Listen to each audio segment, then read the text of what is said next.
नमस्कार मंडळी, आज आपण पाहणार आहोत शिवकालीन खेडेगाव. सगळं हे हस्तकला केंद्र आहे. खूप छान असं इथे बैलगाडी जोडी आहे.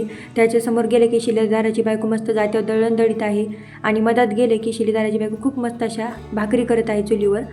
तर वासुदेवाची पण इथे खूप छान अशी मूर्ती केलेली आहे आणि गावात एक ग्रामस्थ म्हणून मंदिर असते. खूप मस्त असं मंदिर आहे छोटंसं आणि त्यामध्ये विठ्ठल रुक्मिणी आणि छोटीशी महादेवाची पिंड आहे. शिवाजी महाराजांनी 12 बलितेदार आणि 18 फकड जाती म्हणून हे स्वराज्य निर्माण केलेलं आहे. तर खूप मस्त असं हे शिवकालीन खेडेगाव आहे. बघितल्यावर वाटलं खरोखरच आपण शिवकालीन खेडेगावात आलोत का काय.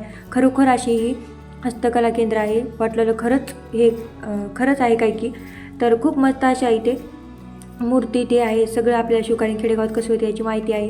शिलेदाराचा खूप मोठा असा इथे वाडा पण आहे. त्यामध्ये स्वयंपाकघर तर खूपच मस्त आहे. सगळ्या पितळाच्या तांब्याच्या भांडे आहेत.